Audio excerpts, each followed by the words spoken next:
So, some of the high points, it is the tallest at 205 feet tall, fastest at 74 miles per hour, and wildest as just the wildest hybrid coaster in the world. So where we're at in the construction process is the structural steel, the actual track itself is 100% complete. We're done. Once the track is complete, then we chase through the entire wood structure and reinforce the structure itself to accommodate the new coaster. So that's about 90% complete on the structure itself. They're just following the track around and adding cross members and structural members as required where it's needed. We are currently in the process of installing all the mechanical equipment. Mechanical equipment consists of the brakes, the motors that drive the lift motor, and the electrical control system is also being installed. And what that does is it's basically the roller coaster's computer. It tells the roller coaster how fast it's going, how much brake is needed, and also controls each block within the coaster itself to ensure everybody's safety. So that's currently being installed, currently being wired up. The trains are on their way. They'll be here shortly in the near future. And from there, we'll get them on the track and start the commissioning process in the foreseeable future. Don't have any specific dates, but it's in the near future.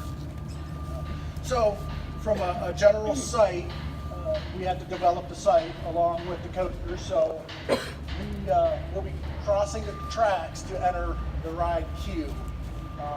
At the entry queue, you'll see Steel Vengeance's ride ID sign, which is a nice rock structure. It's real cool looking, real neat, real themed to the Frontier Town thing. So it's really cool. So from there, you'll see your Steel Vengeance ride entry sign.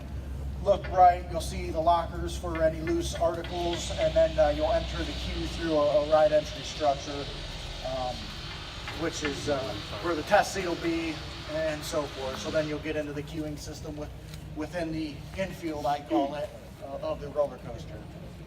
So then from there, you'll get up to the station, and we're reusing the Main Street station, the old Main Street station. We're retrofitting it to accommodate this new coaster.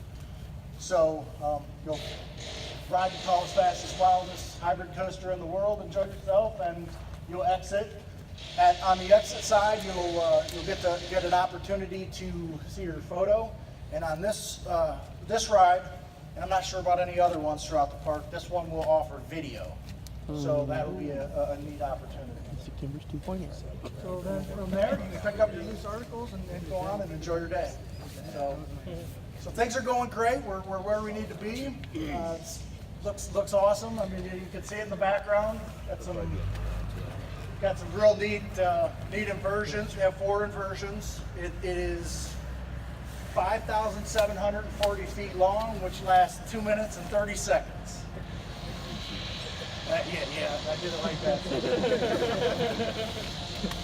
So, with that being said, I will open it up to any questions and walk around and like to answer as much as I possibly can.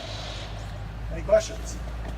Any homages to Main Street, like in the theming at all, or like any hidden things on the walls or anything like that? So there are some questions in regards to any homage to Main Street, if there's anything left over that you would see and pay respect to it. And I will say that that's not the case. It is Steel Vengeance. It is themed towards Steel Vengeance, which is the old Midwestern theming and feel, and the trains are themed towards that. So it's a completely new experience. So the cameras will be placed as you see, and I'm trying to be as tall as I can and point up towards that direction, but as you come over that bank, that outward bank, it'll take your picture as you're coming down.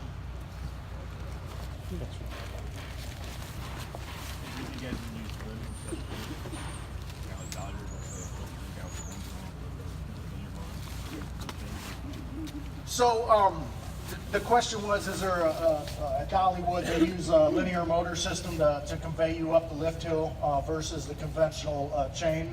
And that's a decision Rocky Mountain makes based on, I'm assuming, would be historical proven maintenance reliability. So go back to what's proven and what's worked.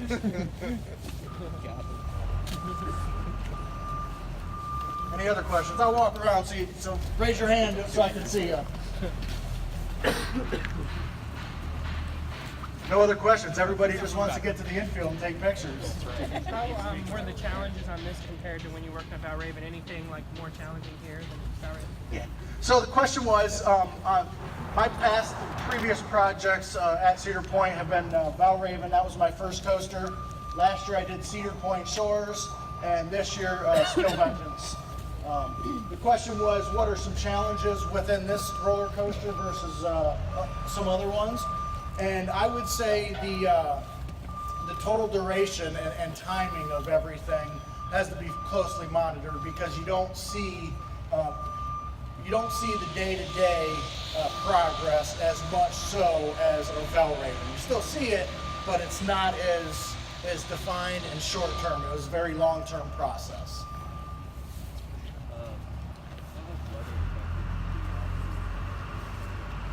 Yeah, so the question was, how has weather affected the off-season construction? We've had 2 previous winters were fantastic. This winter's been a little more challenging for us. But we're working through it, and we just make accommodations to do what we need to do to make sure we stay on schedule.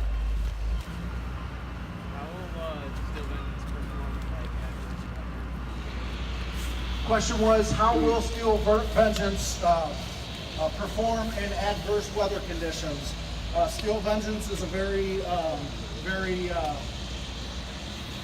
it'll function well. It'll function well. Very well. From my past experience, there aren't as many restrictions as other rides in terms of rain, wind, etc. I don't know those specifics.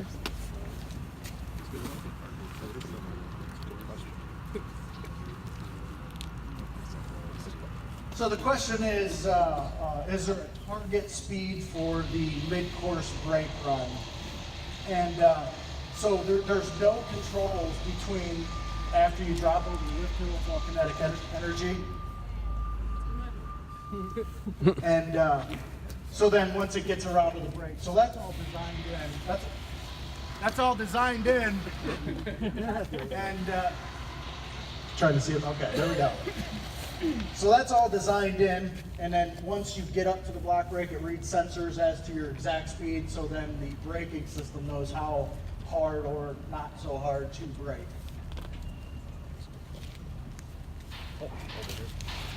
In the last few years, we've been able to sit in the new cars and have our picture taken. Are they going to do that today too? So the question is, in the past few years, we've had trains available for this winter chill out. Jason, any help on that question from a marketing standpoint? Trains being available, Yes. they're just not ready yet. So the timing with the ride, manufacturing, we don't have one available yet. They'll be coming soon though, right? Yeah, they're on their way. So I don't want to get anybody's hopes up and lead down and say, well, they might be later on, but I can say that they are not here this year, unfortunately. We're gonna have to move along and start walking it to you. Okay. Do you have some guidelines? Yeah, so it is an active construction site. It is a little muddy, so you don't have to go if you don't want to. And we ask that you follow Jason, your tour guide, and he'll walk you where you're allowed to go.